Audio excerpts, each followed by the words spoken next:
Hoje, vamos tomar um tempo para estudar a Palavra de Deus com o tema A Páscoa que Deus nos ordenou guardar. Com esse assunto, vamos confirmar mais uma vez o nosso futuro prometido através da Páscoa. Vamos ver o livro de Isaías, capítulo 46, versículo 10. Que desde... Quando?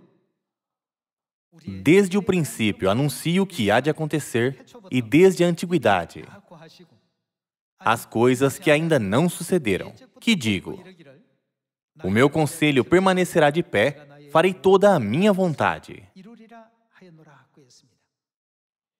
Deus já fez conhecido o futuro dos seres humanos. Não importa que famosos futurólogos comentem e discutam sobre o futuro da Terra. Eles não conhecem o futuro. Eles podem prever aproximadamente, dizendo, o futuro pode ir nessa direção. Mas eles podem saber o que acontecerá exatamente no futuro? Contudo, Deus explicou precisamente sobre o futuro da Terra e até mesmo sobre o futuro da humanidade desde o princípio. Então, o futuro da humanidade que Deus predisse será brilhante ou sombrio? Já que Deus abriu o glorioso caminho para o eterno reino dos céus, o quão brilhante será o nosso futuro? Apesar disso, há pessoas que não andam no caminho brilhante por não acreditar nele. O futuro dessas pessoas não pode evitar ser sombrio. É por isso que Deus nos disse para crer nele. A fim de irmos para o mundo eterno, há um processo pelo qual devemos passar.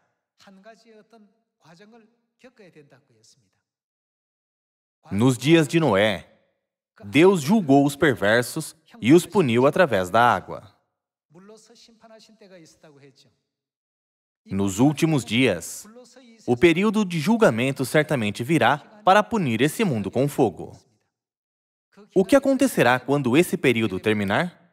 Um novo eterno céu e uma nova terra, ou seja, um novo mundo se abrirá para nós.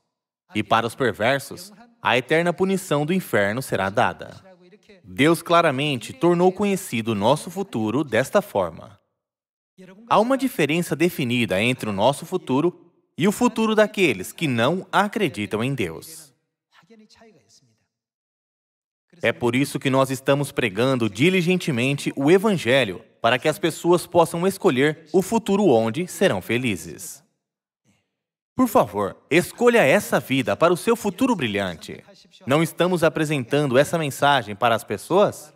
Nós chamamos isso de pregação. Através da pregação, devemos iluminar ainda mais o futuro das pessoas. Prevendo o fim desde o princípio, Deus ordenou que os israelitas, que estavam vivendo como escravos na terra do Egito, guardassem a Páscoa cerca de 3.500 anos atrás. Por que Deus nos ordenou guardar a Páscoa? Quando Deus dá uma ordem, deve haver uma razão. Quando Deus derramou o desastre sobre a terra do Egito, Ele não concedeu a verdade da Páscoa, através da qual seu povo poderia se proteger do desastre? Vamos ver essa cena. Livro do Êxodo, capítulo 12, versículo 11. Desta maneira o comereis, lombos cingidos, sandálias nos pés e cajado na mão. Comê-lo-eis à pressa, é o quê? A Páscoa do Senhor. Cerca de 3.500 anos atrás, Deus ordenou a eles que guardassem a Páscoa pela primeira vez. Por qual motivo? Vamos ver a seguir. Versículo 12. Porque, naquela noite, passarei pela terra do Egito, e ferirei na terra do Egito todos os primogênitos, desde os homens até os animais. Executarei juízo sobre todos os deuses do Egito, eu sou o Senhor. O sangue vos será por sinal nas casas em que estiverdes. Quando eu vir o sangue, passarei por vós, e não haverá entre vós praga destruidora, quando eu ferir a terra do Egito. Este dia vos será por memorial, e o celebrareis como solenidade ao Senhor. Nas vossas gerações o celebrareis por estatuto perpétuo. Na terra do Egito, Deus ordenou a eles que guardassem a Páscoa. para que eles pudessem escapar dos desastres. Também, logo antes deles entrarem na terra de Canaã, Deus disse a eles novamente para guardarem a Páscoa. Por quê? Sempre que algo grande acontecia na terra, Deus fazia com que seu povo preparasse a Páscoa para que a grande obra e poder de Deus pudesse ser mostrada. Deve haver uma razão para cada obra de Deus. Quando Deus libertou os israelitas da terra do Egito, Deus os fez guardar a Páscoa. Também, antes deles entrarem na terra de Canaã, Deus fez com que guardassem a Páscoa. Para Noé, Deus disse para construir a arca. Por que Deus ordenou que Noé construísse uma arca? Foi para salvar todos os tipos de seres vivos na terra. Quando Deus pede para fazer algo, sempre há uma razão. Inevitavelmente, há uma razão para fazê-lo. De acordo com o livro de Jeremias, capítulo 4, Deus disse: vá para Sião. Quanto a esse comando, também vamos descobrir o motivo. Por que ele nos ordenou ir para Sião? Vamos ver o livro de Jeremias, capítulo 4, versículo 5. Anunciai em Judá, fazei ouvir em Jerusalém e dizei: tocai a trombeta na terra, gritai em alta voz, dizendo: ajuntai-vos e entremos nas cidades fortificadas. Arvorai a bandeira rumo a Sião, fugi e não vos detenhais, porque eu faço vir do norte um mal, uma grande destruição. Deus disse para o seu povo entrar em Sião antes que o grande desastre e a terrível destruição venham. Vamos resumir isso brevemente. Por que Deus disse: faça uma arca? Vamos colocar a questão por quê. Foi para salvar Noé. Antes do Êxodo, por que Deus ordenou que os israelitas guardassem a Páscoa? Foi para que o desastre não os atingisse e que eles fossem emancipados do Egito.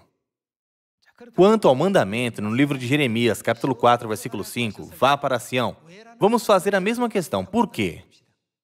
Aqui também podemos ver que o povo de Deus pode se proteger e ser salvo quando todos entrarem em Sião antes que a última grande destruição e o grande desastre venham. Quando Deus instruiu uma certa obra ou ordenou fazer algo, havia sempre uma razão clara e propósito. Podemos confirmar isso. Vamos continuar com o versículo 6. Arvorai a bandeira rumo a Sião, fugi e não vos detenhais, porque eu faço vir do norte um mal, uma grande destruição. Versículo 7. Já um leão subiu da sua ramada, um destruidor das nações. Ele já partiu, já deixou o seu lugar para fazer da tua terra uma desolação, a fim de que as tuas cidades sejam destruídas e ninguém as habite. Cingi-vos, pois, de cilício, lamentai e uivai, porque a ira ardente do Senhor não se desviou de nós. Sucederá naquele dia, diz o Senhor, que o rei e os príncipes perderão a coragem. Os sacerdotes ficarão pasmados e os profetas estupefatos.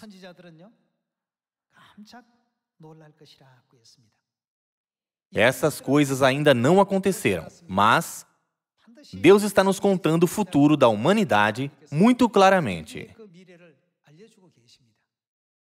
É por isso que Deus nos incita para ir para Sião rapidamente. Hoje, muitos jovens sabem bem sobre futurologistas, como o Jeremy Glenn. Eles se interessam sobre esses estudiosos. Os futurologistas estão fazendo muitas pesquisas sobre o futuro da humanidade e fazendo várias previsões sobre isso. Eles estão mencionando diversos campos, como inteligência artificial e a quarta revolução industrial. Vendo isso, pensei no nosso futuro. Antes dos estudiosos preverem muitas coisas, Deus já nos fez conhecer o fim desde o princípio. Até mesmo antes da criação, Deus explicou em qual direção todas as pessoas devem ir. Então, o nosso futuro é sombrio? Nunca. Embora Deus tenha aberto o brilhante futuro para os seres humanos, eles rejeitam em aceitá-lo. Então Deus os desperta para o fato de que eles não podem deixar de ser colocados em um ambiente sombrio como resultado por escolherem o futuro sombrio. Mas para aqueles que escolhem um futuro brilhante, Deus prometeu abrir o glorioso caminho para o eterno reino dos céus. É por isso que estamos pregando a Páscoa tão diligentemente. Deus conhece o nosso futuro com precisão, mais do que ninguém. Até a menor letra das palavras de Deus na Bíblia é precisa. Devemos estar muito orgulhosos das palavras de Deus, ter coragem e se esforçar para entregar a palavra de Deus. Qualquer livro best-seller pode ser comparado com a Bíblia? Estudiosos dizem, os seres humanos nesta terra levarão esse tipo de vida no futuro. Mas eles estão dizendo apenas algumas coisas do mundo tridimensional. Contudo, Deus fez conhecido para nós o fim desse mundo tridimensional e mostra para nós os mundos da quarta e da quinta dimensão. E até mesmo a fase onde nos tornamos os sacerdotes reais no céu. Vamos para a segunda epístola de Pedro, capítulo 3, versículo 6. Pela qual veio a perecer o mundo daquele tempo afogado em água. Ora, os céus que agora existem e a terra, pela mesma palavra, têm sido entesourados para fogo, estando reservados para o dia do juízo e destruição dos homens ímpios. Há, todavia, uma coisa, amados, que não deveis esquecer, que para o Senhor um dia é como 1000 anos e 1000 anos como um dia. Não retarda o Senhor a sua promessa, como alguns a julgam demorada. Pelo contrário, Ele é longânimo para convosco, não querendo que nenhum pereça, senão que todos cheguem ao arrependimento. Virá, entretanto, como um ladrão o dia do Senhor, no qual os céus passarão com estrepitoso estrondo, e os elementos se desfarão abrasados, também a terra e as obras que nela existem serão atingidas. Visto que todas essas coisas hão de ser assim desfeitas, deveis ser tais como os que vivem em santo procedimento e piedade. Como vocês podem ver, Deus nos fez conhecer o nosso futuro. Se vamos escolher o futuro brilhante ou o futuro sombrio, depende de nós nesse momento de hoje. Se seguimos as palavras de Deus ou se nos afastamos de suas palavras.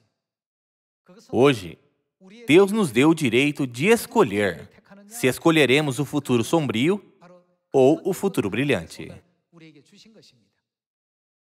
Deus disse que irá nos recompensar de acordo com o que nós fizemos. Deus veio com a Páscoa para nos salvar. Em outras palavras, Ele veio para nos dar um brilhante futuro. Vamos para o livro de Malaquias, capítulo 4. Capítulo 4, versículo 1. Pois eis que vem o dia e arde como fornalha. Deus disse que esse dia certamente virá. Isso pode acontecer hoje ou amanhã, ou no meio da noite ou pela manhã. É por isso que a Bíblia nos diz para sempre estarmos atentos. E arde como fornalha. Todos os soberbos e todos que cometem perversidade serão como restolho. O dia que vem os abrasará, diz o Senhor dos Exércitos, de sorte que não lhes deixará nem raiz nem ramo. Mas para vós outros que temeis o meu nome, esse dia certamente virá, mas para você que teme o meu nome, nascerá o sol da justiça, trazendo salvação nas suas asas. E o que fará? Saireis e saltareis como bezerros soltos da estrebaria. Vocês estarão tão felizes ao ponto que não podem nem imaginar. Deus nos concederá esse momento de alegria. Saireis e saltareis como bezerros soltos da estrebaria. Versículo 3. Pisareis os perversos porque se farão cinzas debaixo das plantas de vossos pés, naquele dia que prepararei, diz o Senhor dos Exércitos. Esse dia certamente virá. Para esse dia, Deus estabeleceu a Páscoa da nova aliança, através da qual os desastres passam por nós. Ele também restaurou a Páscoa, nessa época em que vivemos, para que possamos guardá-la, certo?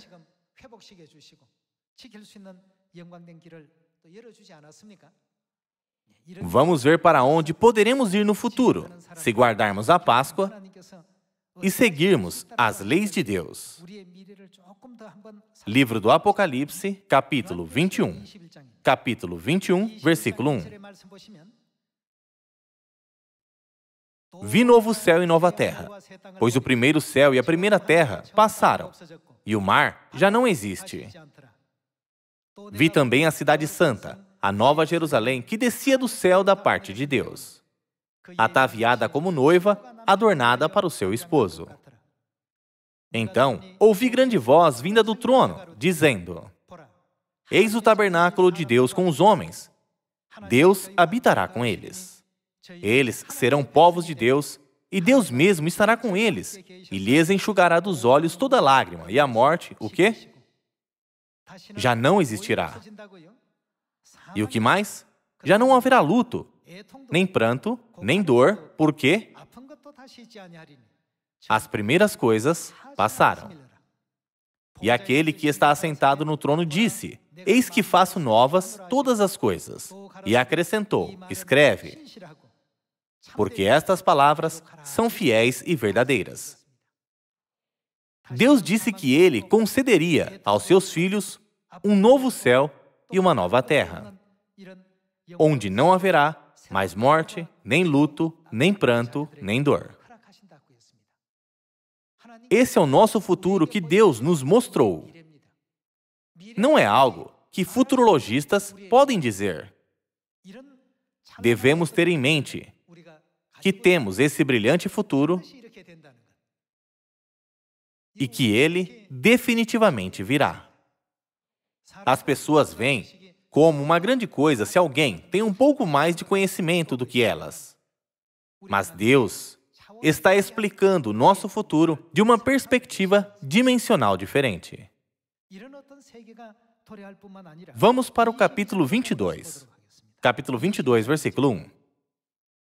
Então, me mostrou o rio da água da vida, brilhante como cristal, que sai do trono de Deus e do Cordeiro.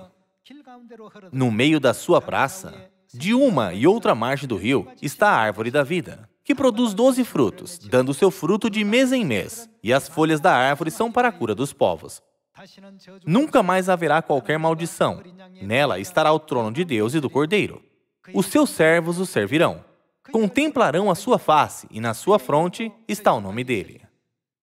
Então, já não haverá noite, nem precisam eles de luz de candeia, nem da luz do sol, porque o Senhor Deus brilhará sobre eles.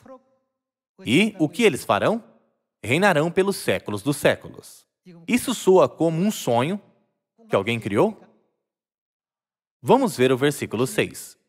Disse-me ainda: estas palavras são fiéis e verdadeiras.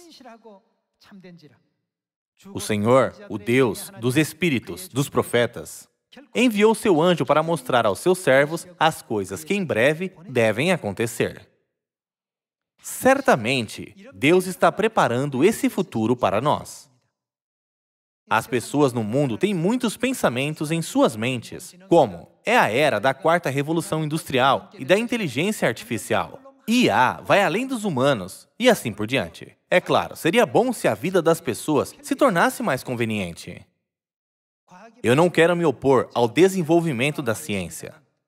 Mas além dessa perspectiva dimensional, o que eu estou tentando dizer é que Deus está chamando sinceramente a humanidade. Devemos estar olhando para o futuro que Deus nos disse.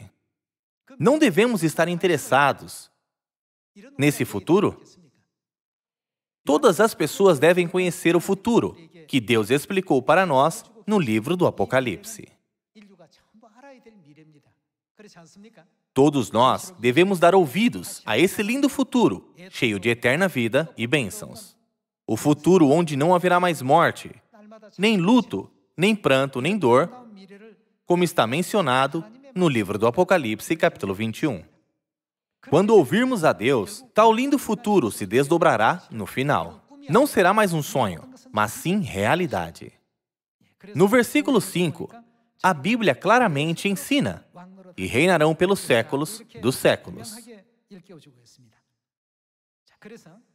A Bíblia nos diz para não adicionar ou tirar nada das palavras de Deus, e sim para obedecermos às palavras, a fim de termos um futuro glorioso, certo? Capítulo 22, versículo 18. Eu, a todo aquele que ouve as palavras da profecia deste livro, testifico. Se alguém lhes fizer qualquer acréscimo, Deus lhe acrescentará os flagelos escritos neste livro. E se alguém tirar qualquer coisa das palavras do livro desta profecia, Deus tirará a sua parte da árvore da vida, da cidade santa e das coisas que se acham escritas neste livro. Nosso futuro é determinado se seguimos ou não a palavra de Deus, sem adicionar ou tirar nada dela. Estamos agora em uma encruzilhada de escolha. Por isso, devemos guiar todas as pessoas para a porta do brilhante futuro, a qual está aberta. Não devemos?